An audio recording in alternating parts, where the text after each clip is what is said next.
Welcome to part 4 of the Super Back to the Future 2 commentary.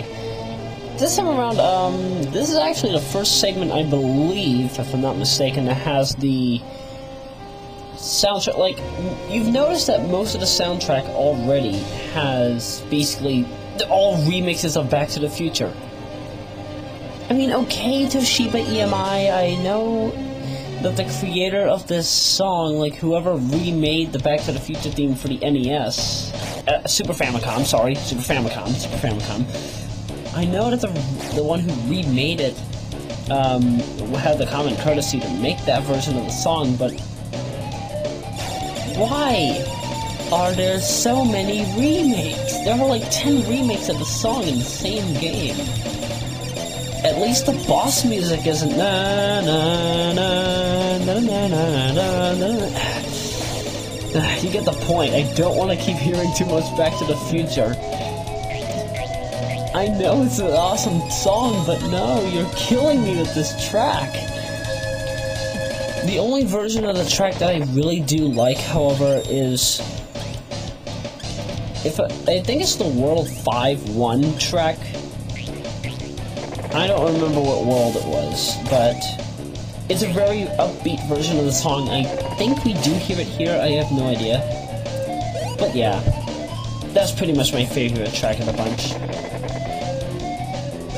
This is actually the first of many stages in the game. Well, not the first of many. I believe 4-2 is where we begin to start hearing non-Back to the Future-esque songs, so the music starts to get not so Back to the Future-like. Let's just say that. I mean, the soundtrack quality is good for a Super Famicom in 1993. By 1993 standards, that was good.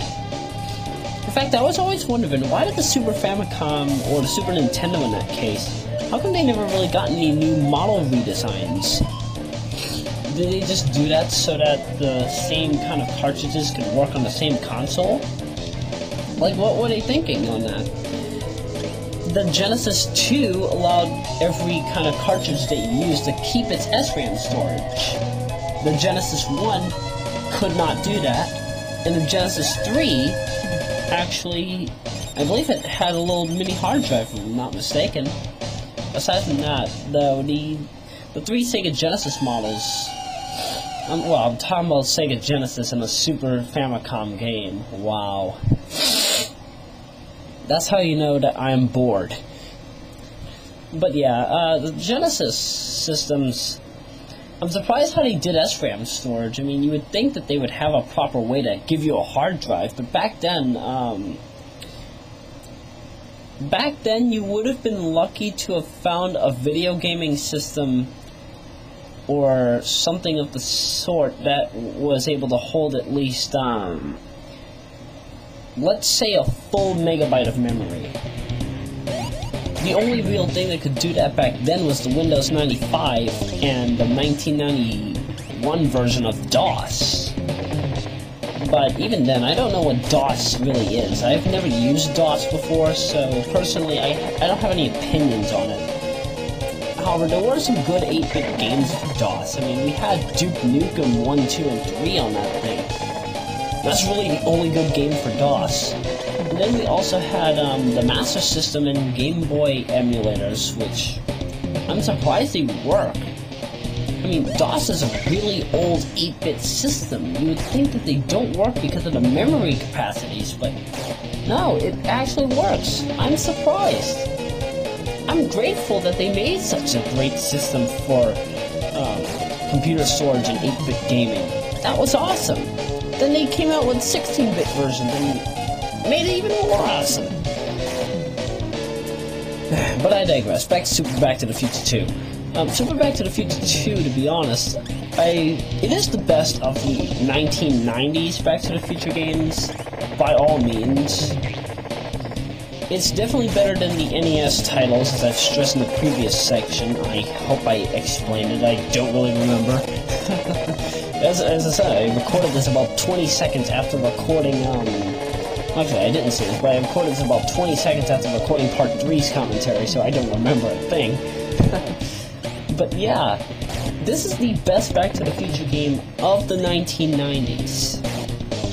Within the time span of the release of Back to the Future NES, and Super Back to the Future 2, or Back to the Future 3 for the Genesis, in that case, depending on which one came first. Last, sorry. Then, yeah, pretty much Super Back to the Future 2 was the only good game of the series. It was the only good game of the 5 that we had gotten. I mean, this game is the only one that's really a platformer per se. It's really one of the best side-scrolling platformers. I mean, I know we have the side-scroller Back to the Future NES, but that one was a load of crap. I would be surprised if somebody had made, like, a PC version of the game with, amped up Castlevania Symphony of the Night-esque graphics, or Mega Man 8-esque graphics, with CD soundtrack. I mean, we do have a remake of the NES theme. You know,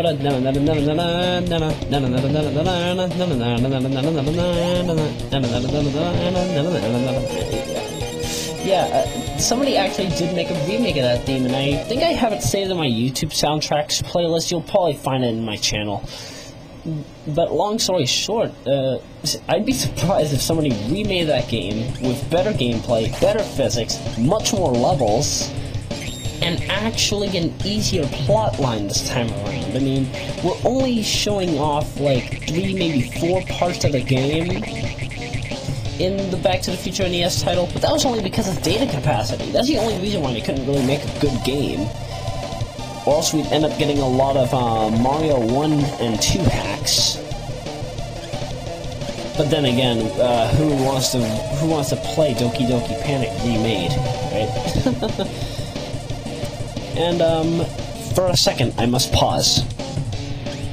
Okay, and now to completely change the subject. I do not remember what I was saying before I paused this, because I had to wait about 6 minutes before even re-recording, or continuing recording.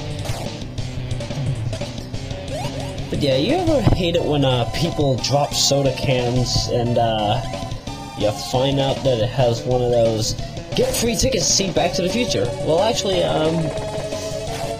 I actually have an old friend who had found this old can on the ground. Apparently somebody tossed it at his head. I don't know why, but okay. But here's what he did. When he picked up the can, he didn't even bother throwing it back. He looked at it and he was like, wow, get 2 free tickets to see Back to the Future 2. Literally, that's what it said. Apparently, I'm guessing some parts of the United States and Canada allowed it.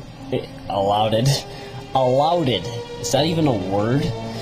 Yeah, apparently some parts of North America had actually had this little mini contest where you could get 2 tickets to see Back to the Future 2, and of course, he won the contest, and he was able to see the movie. He liked it. Personally, I never actually have ever been able to finish watching the movie. I get to the part where Biff Tannen is the big money tycoon selling off some vehicle for $21,000 or whatever, and then I just end up getting knocked out. It's not until now that I find out that they have to go to 1955, and then they have to go back to 1973, and then when all this is said and done, they have to finish up, go to 1985, meet up with their present selves, and then head back to 2015. What? This is a pretty ducked up storyline, I must admit. Too much plotline going on. I know, it's horrendous. It's tedious in a sense, but it's good. It's a good storyline, don't get me wrong, it's good. Oh boy. This game is pretty short. It only goes up to World 6-2, and I'm surprised. And this commentary is almost over, so with that said, that ends the segment there. Sort of like how Mario USA ends up only having a World 7-2 at the end, no 8-4. It's saddening, really.